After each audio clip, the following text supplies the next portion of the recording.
ABP news पर प्रधानमंत्री नरेंद्र मोदी के ऑस्ट्रेलिया दौरे की सबसे बड़ी कवरेज की जानकारी हम आपको दे रहे हैं। प्रधानमंत्री नरेंद्र मोदी ने ऑस्ट्रेलिया की संसद को संबोधित किया। आपको बता दें, ऑस्ट्रेलिया दौरे के तीसरे चरण में कैनबरा पहुंचे। कैनबरा में संसद के संयुक्त सत्र को संबोधित किया प्रधानमंत्री नरेंद्र मोदी ने और इस दौरान दोनों देशों के बीच एक नए युग की शुरुआत की बात की।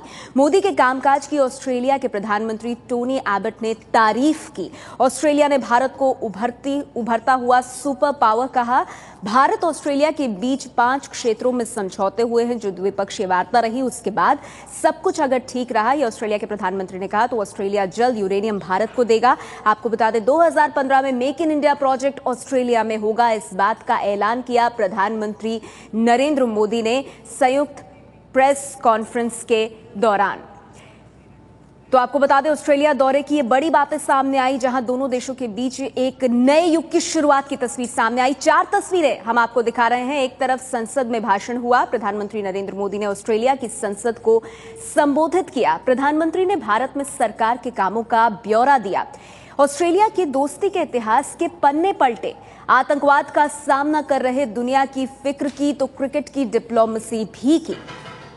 और इसके साथ ही उन तस्वीरों में आप देख रहे हैं, टोनी एबॉट को तोहफा दिया। समझौते ऑस्ट्रेलिया के साथ 5 अहम समझौते रहे और इसके अलावा बच्चों के बीच भी दिखे प्रधानमंत्री नरेंद्र मोदी। फोटोग्राफी का जो उनका शौक है, उसकी एक झलक दिखलाते हुए ऑस्ट्रेलिया की संसद में आज बोले प्रधानमंत्री नरेंद्र मोदी।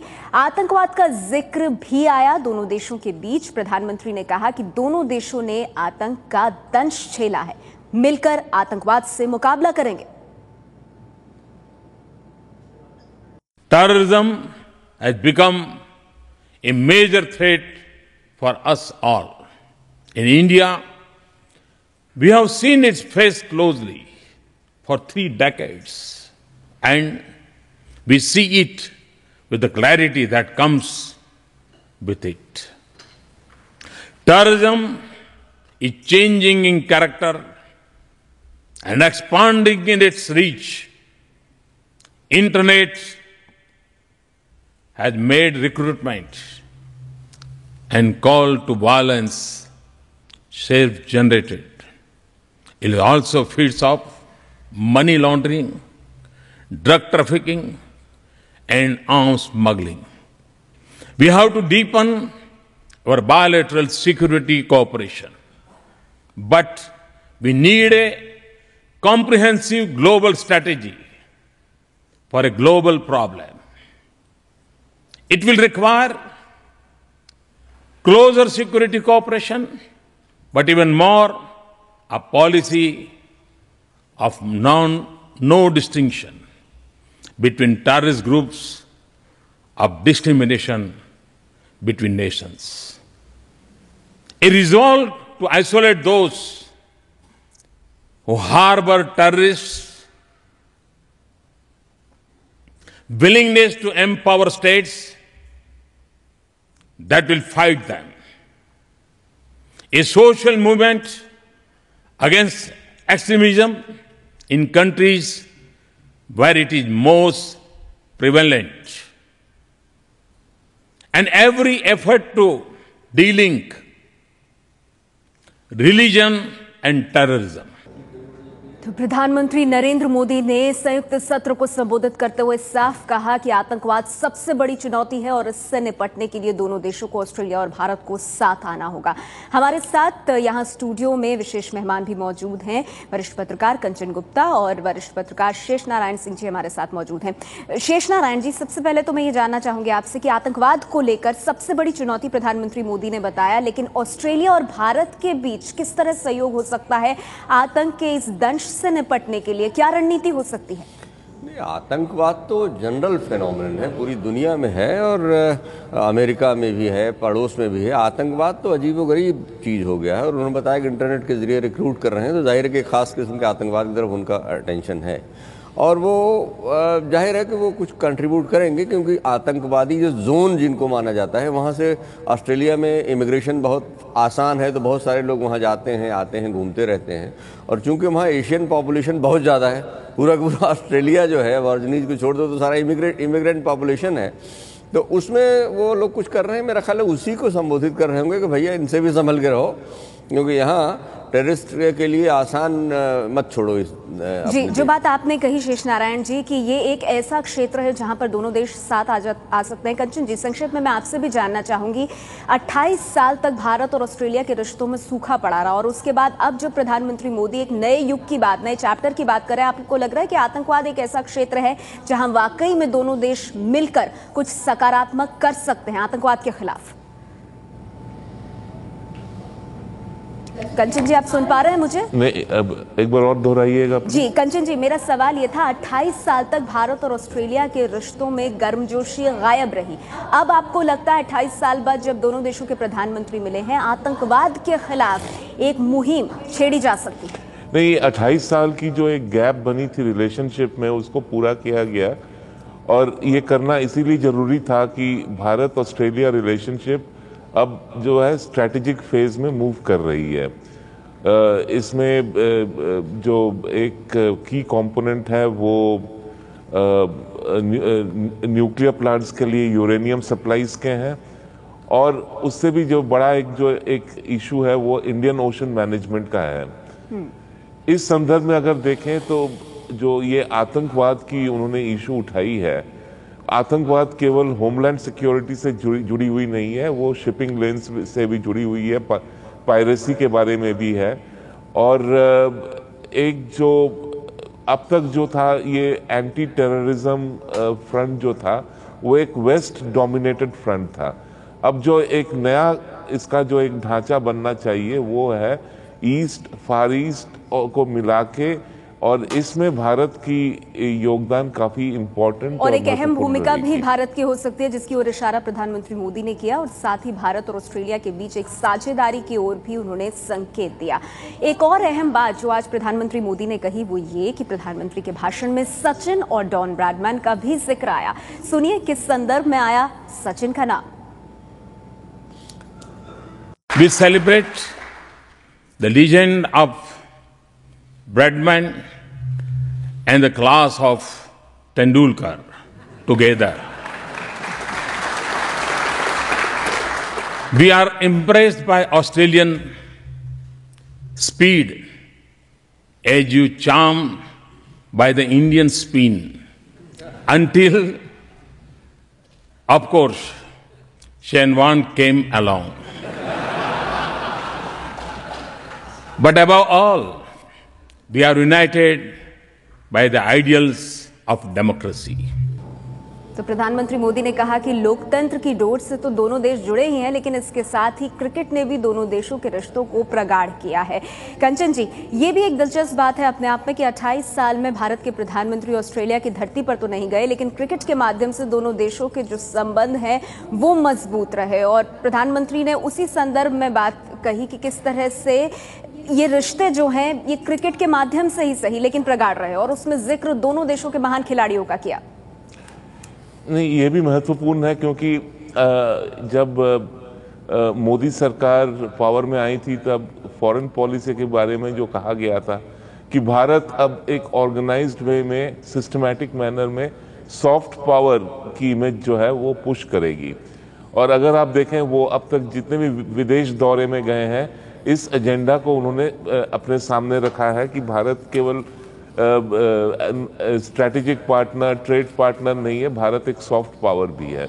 और एज अ सॉफ्ट पावर जो होता है sports, culture, people to people interaction, एक जो नॉन गवर्नमेंट का जो फेस होता है, चेहरा होता है, उसको सामने लाया जाता है। इसमें जो है क्रिकेटिंग रिलेशंस इम्पोर्टेंट बन जाती हैं। और वैसे भी क्रिकेट अब केवल देश के सीमाओं में सीमित नहीं रहा है, वो धीरे धीरे जैसे बाकी सब कुछ ग्लोबलाइज्ड हो रहा है, क्रिकेट भी ग्लोबलाइज्ड हो रहा है। तो इसमें क्रिकेट का मेंशन करना, क्रिकेटिंग एक्सपीरियंस का मेंशन करना, जो रीच आउट होता है उसका एक हिस्सा बन जाता है। बिल्कुल, और जैसा आप कह रहे हैं प्रधानमंत्री मोदी इस तरह की चीजें करते रहे। शेष नारायण जी, क्रिकेट डिप्लोमेसी के माध्यम से सॉफ्ट डिप्लोमेसी की कोशिश प्रधानमंत्री मोदी की, और ऐसा लगता है कि कहीं ना कहीं ऑस्ट्रेलियन जो वहां पर मौजूद थे लेजिस्लेचर्स, उनके दिल के तार को भी छुआ, क्योंकि जब उन्होंने शेन वॉर्न की बात की तो वहां पर हमने देखा कि कहे भी लगे। क्रिकेट जो है वो पूरे दोनों ही देशों में अब तक तो यही कॉमन था ना कि अंग्रेजी भाषा हमारी है, कॉमनवेल्थ कनेक्ट्स हैं और क्रिकेट है। लेकिन जो मिनरल के रिश्ते हैं अब ये सारे प्रॉप्स हैं, एक्चुअली ये प्लेइंग टू द गैलरी है। असली रिश्ता उनसे हमारा यूरेनियम को लेके है, मिनरल्स को लेके है। और जो ये कहा जा रहा है कि 28 साल कोई नहीं आया, तो जब अटल जी ने पोखरण का परमाणु टेस्ट किया था तो ये लोग ऑस्ट्रेलिया बड़ी शेखी में आ गए थे। ये बैन वैन की बात करने लगे थे। इनकी समझ में आता था कि गोरे हैं तो अभी अमेरिका की तरह हमारे साथ बिहेव कर लेंगे। तो अटल जी ने स्नप किया इनको और कहा ठीक है तुम बैठे रहो अपना। और अब इनकी स्थिति यह है कि इनके अब मिनरल्स, और राजीव गांधी जब गए थे 86 में तो उसके बाद मालूम है मिनरल पॉलिसी चेंज हुई थी इनको एकोमोडेट करने के लिए। गोल्ड प्रॉस्पेक्टिंग के लिए इनके पास एक्सपर्टीज बहुत ज़्यादा है। साउथ अफ्रीका से अपना रिश्ता था नहीं उन दिनों, तो ये बहुत बड़े एक्सपर्ट्स गोल्ड प्रॉस्पेक्टिंग के, मिनरल्स के बहुत बड़े मिनरल पॉलिसी में इनके इन्फ्लुएंस में चेंज हुआ था। तो अभी भी इसका जो बाय प्रोडक्ट है इस रिश्ते सुधरने का, वो उसके बाद कोल वॉशरीज और कोल में क्या क्या काम हुआ, बहुत काम हुआ था मिनरल्स में। तो वो सारे काम होने हैं। ये जो क्रिकेट वगैरह है या डेमोक्रेसी है, तो डेमोक्रेसी हर जगह होती है, वो बाय प्रोडक्ट हैं। असली खेल व्यापार का है। बिल्कुल। और यूरेनियम वाली जो बात आप कह रहे हैं उस पर भी हम आएंगे, लेकिन जैसे कंचन जी ने कहा कि सॉफ्ट डिप्लोमेसी की भी अपनी जगह होती है, जिसकी एक तस्वीर दिखाते हुए प्रधानमंत्री ने ऑस्ट्रेलिया की संसद में बताया है कि वो कैसे मेड इन इंडिया की धाक दुनिया में बनाना चाहते हैं। We have a new mission for turning Made in India into a global name, just as computer in India is. But we want to find new pathways to prosperity, not simply travel down the roads of the previous century. तो make in India को भी अब लोकप्रिय बनाना होगा, global बनाना होगा। कंचन जी, क्या इसमें प्रधानमंत्री मोदी सफल होंगे? ऑस्ट्रेलिया की संसद में भी उन्होंने मेक इन इंडिया का कॉन्सेप्ट रखा। देखिए, मेक इन इंडिया जो है वो केवल ये इस बात के बारे में नहीं है कि भारत में बने और केवल भारतीय सामग्री से बने। मेक इन इंडिया के दो पहलू हैं। एक, यहाँ पे कौन बनाएगा, और जो रॉ मटेरियल है वो कहाँ से आएगा। तो मेक इन इंडिया सबके लिए है। अगर कोई विदेशी यहाँ पर अपनी पूंजी लगाकर यहाँ कोई सामग्री बनाना चाहे, मेक इन मैन्युफैक्चरिंग सेक्टर खोलना चाहे, मेक इन इंडिया उसके लिए भी है। और मेक इन यहाँ पर लोकली मैन्युफैक्चरिंग के लिए जो रॉ मटेरियल चाहिए उसके सोर्सिंग के लिए, जैसे अभी शेष नारायण सिंह जी ने बताया कि ऑस्ट्रेलिया की एक सबसे बड़ी हमारे लिए जो एक लाभदायक चीज़ है उनकी माइनिंग सेक्टर, कोयला। अभी भारत को कोयला चाहिए, पावर सेक्टर के लिए चाहिए, मैन्युफैक्चरिंग सेक्टर को अगर आगे बढ़ाना है, उसको फिर से रिवाइव करना है, बड़ा करना है, तो पावर चाहिए, एनर्जी चाहिए, एनर्जी के लिए कोयला चाहिए। कोयला ऑस्ट्रेलिया से आ सकता है।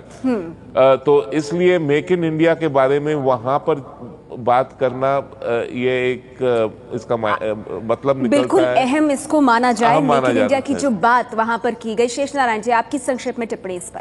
नहीं, ये बिल्कुल महत्वपूर्ण है, क्योंकि अब आज के 26 साल पहले जब राजीव गांधी गए थे तो उनको कुछ कोयले वाले व्यापारी लोग जो बड़े यहाँ कोल इंपोर्टर्स थे वो लोग अपना अतिक्रमण करके ले गए थे। लेकिन उसके बाद ऑस्ट्रेलिया हमारे लिए उतना महत्वपूर्ण कभी नहीं रहा भाई। फर्स्ट रंग में हमारे नेबर्स आते हैं, सेकंड रंग में अमेरिका और यूरोप आता है। ये हमारी थर्ड टायर ऑफ रिलेशनशिप, जो डिप्लोमेटिक रिलेशनशिप है, ऑस्ट्रेलिया उसमें आता है और इनका योगदान इसमें महत्वपूर्ण है। अब तो बहुत सारे स्टूडेंट्स वहाँ गए।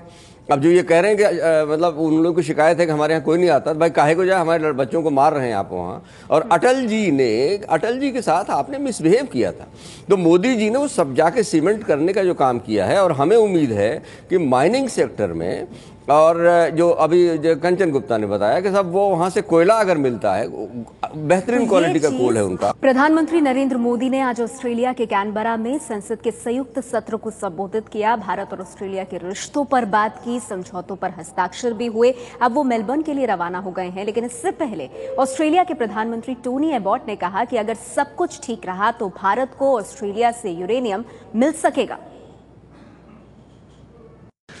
We didn't just discuss trade, we discussed energy security and Australia's readiness and willingness to supply uranium to India for peaceful purposes.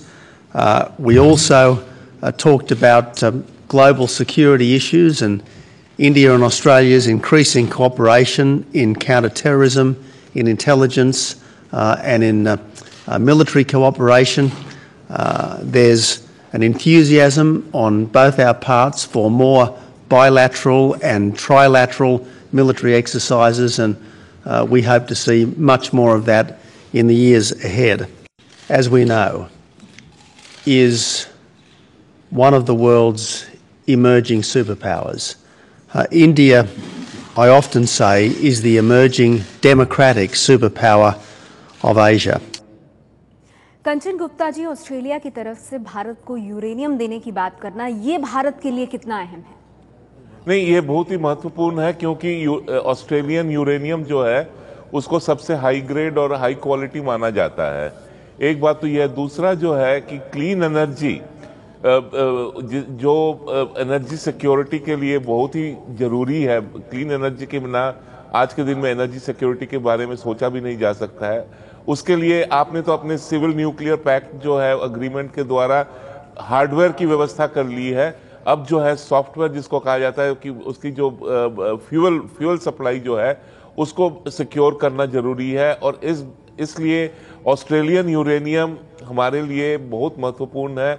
और जब अब ऑस्ट्रेलिया उसको गारंटी कर रहा है कि हम लोग सप्लाई करेंगे, तो ये हमारे एनर्जी सिक्योरिटी स्ट्रक्चर के लिए एक बहुत जरूरी होगा, बहुत जरूरी है। जी शेष नारायण जी, बहुत संक्षिप्त में मैं आपसे जानना चाहूंगी, हम लोग एनपीटी के सिग्नेटरी नहीं हैं और ऑस्ट्रेलिया की पॉलिसी रही है कि ऐसे देशों को वो यूरेनियम नहीं देता। बावजूद इसके अपनी पॉलिसी में जो ऑस्ट्रेलिया बदलाव कर रहा है भारत के लिए, उसे कैसे देखा जाए? नहीं, यूरोप में जो उनके खैरख्वाह थे, उनके कमजोर होने के बाद उन्होंने एडमिट किया कि भारत डेमोक्रेटिक सुपर पावर है, उनका इशारा चाइना की तरफ है, तो वो सब कुछ करेंगे, सब बदलेंगे, चिंता नहीं है। वो भारत से, उनको भारत की तरफ उम्मीद से देख रहे हैं ऑस्ट्रेलिया के लोग।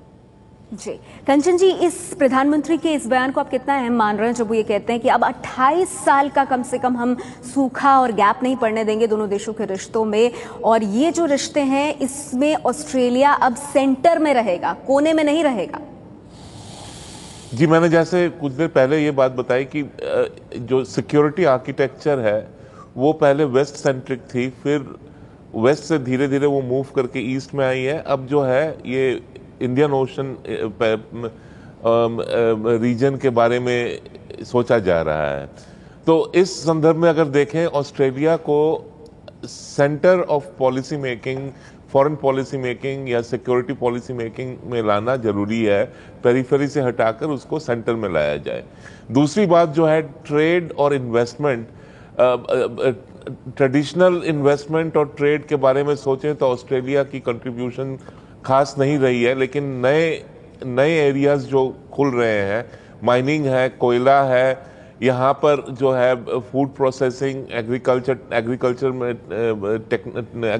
टेक्नोलॉजी, फार्म मैनेजमेंट, इन सब चीज़ों में ऑस्ट्रेलिया काफ़ी कंट्रीब्यूट कर सकता है, इन्वेस्टमेंट ला सकता है। स्किल अपग्रेडेशन, ऑस्ट्रेलिया एजुकेशन का एक हब उभर कर आया है, और वो हमें इस बात में सहायता कर सकती है कि स्किल अपग्रेडेशन, एजुकेशन में जो टारगेटेड एजुकेशन के लिए जो सहायता मिल सकती है वो काफ़ी है। ये तमाम क्षेत्र आप बता रहे हैं सहयोग के हैं भारत और ऑस्ट्रेलिया के बीच, और इन्हीं को पहचानते हुए प्रधानमंत्री मोदी ने कहा है कि अब ऑस्ट्रेलिया को लेकर जो दृष्टिकोण है वो बेहद केंद्रित होने वाला है। इतना ही नहीं, ऑस्ट्रेलिया की संसद में प्रधानमंत्री ने दोहराया कि भारत में 30 साल बाद बहुमत की सरकार बनी है।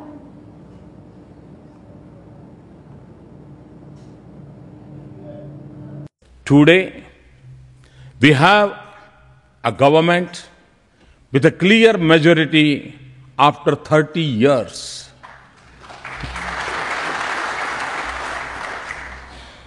From the remotest village to the biggest cities, there is a new high tide of hope in India, a new energy. It is the energy of our youth, the 800 million people below the age of 35, eager for change, willing to work for it, because now they believe that It is possible. Sheshnarayan ji, प्रधानमंत्री मोदी ने कहा कि 30 साल बाद भारत में किसी सरकार को पूर्ण बहुमत मिला है। इसे आप कितना अहम मानते हैं, ये देखते हुए कि ऑस्ट्रेलिया के प्रधानमंत्री ने भी ये बात कही कि मोदी वो प्रधानमंत्री हैं कि जब वो कुछ कहते हैं तो इस बात का भरोसा होता है कि उनकी सरकार सुनती है। नहीं, तो बिल्कुल सही है। ऑस्ट्रेलिया के प्रधानमंत्री ने जो कहा कि एक बिना किसी बैसाखी के बने हुई सरकार सपोर्ट का विश्वास ज़्यादा होता है, बिल्कुल सही है। और दूसरी सबसे इम्पॉर्टेंट बात यह है कि इस खत्ते में, एशिया पैसिफिक में, जो जैसा अभी दोनों ही प्रधानमंत्रियों की बातें आपने कही, वो सबसे इम्पॉर्टेंट ये है कि अब पहले गरज हमारी थी, अटल जी ने जब ब्लास्ट किया था पोखरण, तो हम इनकी तरफ देखते थे कि इन्हीं का सपोर्ट मिल जाए। अब जैसे सुरक्षा परिषद वगैरह, ये कुछ मतलब नहीं है। इस वक्त ऑस्ट्रेलिया को चाइना के चंगुल से बचने के लिए कुछ सिस्टम चाहिए। 15 साल पहले वो सोच रहे थे कि उनको अमेरिका आगे बचा लेगा, यूरोप बड़ा पावरफुल था। आज वो लोग चाइना पे डिपेंडेंट होते जा रहे हैं। तो भारत ही एक ऐसी शक्ति है जिसका कि चाइना से बहुत मोहब्बत भी नहीं है। तो भारत को वो चाइना के इन्फ्लुएंस को बैलेंस करने का, और इंडियन ओशन हमेशा से इम्पॉर्टेंट एरिया रहा है, और जैसा अभी कंचन गुप्ता ने बताया कि शिफ्ट हो गया है सारा फोकस, तो वो सारे तत्व में मिला के भारत का प्रधानमंत्री ऑस्ट्रेलिया के लिए बहुत बड़ा रहबर बन के आया है। तो वो ऐसा कुछ नहीं है। और ये 30 साल में बहुमत आया ना आया, वो उनकी गलतियां थी। हमारे यहाँ से तो अटल जी तो खुद ही उनको महत्वपूर्ण मानते थे, यूरेनियम उन पर भरोसा करके किया गया। सवाल वही है शेषनारायण जी, कि दृष्टिकोण ऑस्ट्रेलिया का क्यों बदला है? प्रधानमंत्री मोदी एक्ट ईस्ट पॉलिसी लेकर आगे बढ़े हैं, और ये जो दोनों देशों के रिश्तों को मजबूत करने की बात है, इसका भारत को कितना फायदा होगा?